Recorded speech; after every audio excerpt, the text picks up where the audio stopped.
ఇదెక్కడ మాస్రా ఐబొమ్మ రవి పైన అయితే బయోపిక్ తీయబోతున్నారని చెప్పి మాట్లాడుకుంటున్నారు. మరి దాన్ని ఎవరు నిర్వహిస్తున్నారు, అసలు ఏంటి కథ?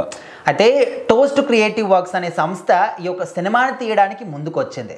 సో ముందుగా మనము ఎవరిదైనా ఒక జీవిత చరిత్రని సినిమాగా తీస్తున్నారు అంటే వాళ్ళు ఏవో గొప్పగా సంఘ సంస్కర్తలు కావచ్చు, లేకపోతే మన దేశానికి సేవ చేసిన వాళ్ళు కావచ్చు, లేకపోతే అపారమైనటువంటి సేవలు ఏదో ఒక రంగంలో అందించిన వాళ్ళు, అది సేవా రంగమా లేకపోతే కళారంగమా, డాక్టరా, సో ఇలాంటి వాటి గురించి ఎక్కువగా మనం వింటూ ఉంటాం.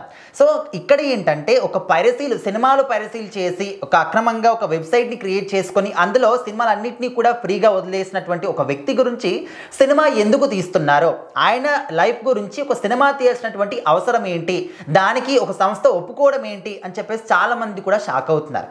సో ఖచ్చితంగా ఇలాంటి వ్యక్తి గురించి కూడా సినిమా తీయాల్సినటువంటి అవసరం డెఫినెట్లీ ఉంది. సో ఎందుకంటే ఈ జనరేషన్లో, ప్రజెంట్ జనరేషన్లో ఇంటర్నెట్ అనేది ఎంత వైడ్గా వ్యాపించింది అనేది అందరికీ తెలిసిందే. చిన్న పిల్లల దగ్గర నుంచి ప్రతి ఒక్కరు కూడా ఇంటర్నెట్ని ఏ విధంగా యూజ్ చేయాలి అనే విషయం పట్ల చాలా అవగాహన ఉన్న వాళ్ళలాగా ప్రవర్తిస్తూ ఉన్నారు. సో అక్కడ ఏంటంటే కొన్ని ఫోన్లలో అన్వాంటెడ్ లింక్స్ రావడం కానీ, అన్వాంటెడ్ వీడియోస్ రావడం కానీ, సో వాటిని చూడాలా వద్దా, వాటిని వదిలేయాలా, లేకపోతే వాటిని ఏ విధంగా వాడుకోవాలి, సో ఈ విధంగా కొన్ని విషయాలు ఎవరికి కూడా తెలియదు. సో ఏ వస్తే వాటి క్లిక్ చేయడం కానీ, ఏదొస్తే వాటిని చూడడం కానీ, షేర్ చేయడం కానీ ఇలాంటివి చూస్తూ ఉంటాం. ఆ తర్వాత ఆ ఫోన్ హ్యాక్ అవ్వడమా, లేకపోతే ఇంకేదో రకరకాలుగా డబ్బులు కట్ అవ్వడమా ఇలాంటివి జరుగుతూ ఉంటాయి.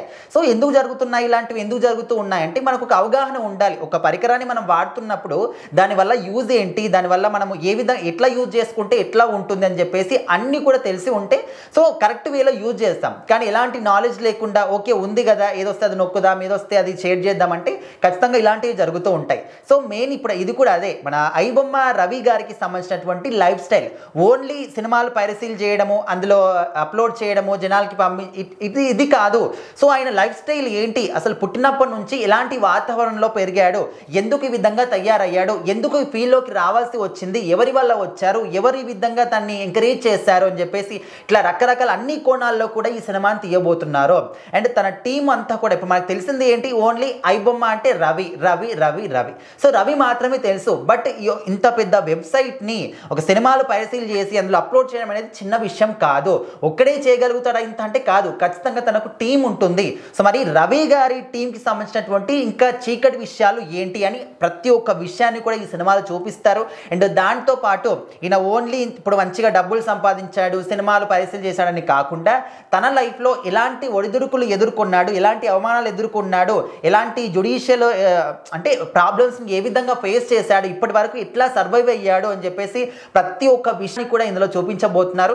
సో ఖచ్చితంగా ఈ యొక్క సినిమా అనేది చాలా మందికి కూడా అంటే ఫ్యూచర్ జనరేషన్లో ఇప్పుడున్నటువంటి ఇంటర్నెట్కే ఈ విధమైనటువంటి ఫ్రాడ్లు కానీ హ్యాకింగ్లు కానీ జరుగుతూ ఉంటే ఇంకా రాబోయే ఫ్యూచర్లో మనకన్నా ఇంకా ఎక్కువగా అంటే ఇంటర్నెట్ కావచ్చు ఇలాంటివి ఎక్కువగా ఉండబోతున్నాయి. సో మరి అప్పుడు ఇంకెలాంటివి జరుగుతాయని చెప్పేసి ఒక ఆలోచనతోని సో మరి అలాంటి జరగకుండా ఉండాలి అంటే ఇలాంటి సినిమాలు తీయాలి, ఒక ఐడియా అనేది రావాలి అని చెప్పేసి ఒక సినిమాని అయితే వీళ్ళు నిర్మిస్తున్నారని చెప్పేసి అయితే మనకు బయటికి న్యూస్ వచ్చింది. సో ఖచ్చితంగా అందరూ కూడా సపోర్ట్ చేస్తారని చెప్పేసి కూడా నమ్ముతూ ఉన్నారు. ఎందుకంటే ఐబొమ్మ అనేది ఆపేసిన తర్వాత చాలామంది సామాన్య ప్రజలు అంటే మధ్యతరగతి ప్రజలందరూ కూడా ఇక్కడ రవికి ఇంకా కూడా సపోర్ట్ చేస్తున్నారు. ఆయన చేసిన తప్పే కాదు, మీరు ఇష్టారీతన మేము 1000 కోట్ల బడ్జెట్లో పెట్టుకుంటాము, సో వాటితో సినిమాలు తీసి అదంతా కూడా రాబట్టడానికి మీ మీద భారం వేస్తాం సామాన్యుల పైన అంటే సో మరి అది కరెక్ట్ అయిన విషయం కాదు. మీరు ఏ విధంగా తప్పు చేశారో దాన్ని ధీటుగా అయినా చేశాడు, అందులో తప్పు లేదు అని చెప్పేసి వీళ్ళు అంటున్నారు. సో ఏదేమైనప్పటికీ రవి నుంచి ఒక సినిమా, రవి గురించి ఒక సినిమా అంటే అందరూ కూడా షాక్ అవుతున్నారు. మరి చూడాలి ఇంకా దీని నుంచి ఎలాంటి అప్డేట్స్ వస్తాయి ఏంటి అని.